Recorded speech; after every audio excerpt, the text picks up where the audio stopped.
Hallo, my naam is Jonati Lyons in graad 3. Ek is in Laerskool Kruinpark en ek doen Afrikaanse redenaars. Seentjies val en sê, ag nee, my trane wat sommer vinnig vloei, maar met 'n drukkie en 'n soen is hulle weer reg om stout te doen. Voorsitter, dit is 'n feit. Seentjies kry vinniger seer as dogtertjies, omdat ons daarvan spring, speel en stoei. Ek gaan julle oortuig vandag dat seentjies nie net gewone pleisters nodig het nie, maar eerder spesiale pleisters. Hierdie pleisters dreig nie net bloed op nie, maar help ons om groot, sterk manne te word. Hierdie pleisters is geduld, genade en gebed.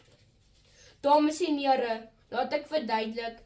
Dogtertjies, onderwysers en ouers het sakke vol geduld nodig met seentjies. Professor Jan van der Walt van die Universiteit van Pretoria skryf op 23 November 2024 in die artikel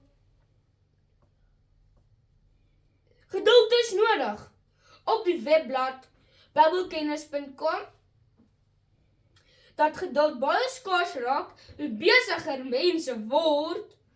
Seentjies loop die swaarste deur. Seentjies het goeie planne, slim idees, maar baie keer slegte gevolge en dan word almal se geduld getoets. Volgende, ouers hou seentjies aan mekaar met genade pleisters. Hulle is lief vir ons, al is ons vuil, ryk na sit en praat hard. In die artikel Mensgenade deur David Wilkinson op die webblad worldchallenge.com 14 Mei 2021 word geskryf dat onverdiende guns nie moontlik is vir mense nie, maar oor en oor word bewys dat ouers genade liefde het vir hulle kinders. Wanneer ek foutjies maak, weet ek, mamma hou nog steeds van my, dis nie hoe ouers is. Laastens, ouma sê, almal met seentjies gaan op hulle knieë deur die lewe. Hulle moet binne bly, sodat ons eendag kan bly.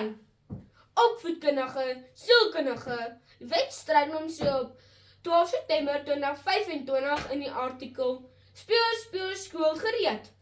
Op die webblad rooirose.co.za dat Robert speletjies kinders help om vriende te maak, sterk maak en slim maak.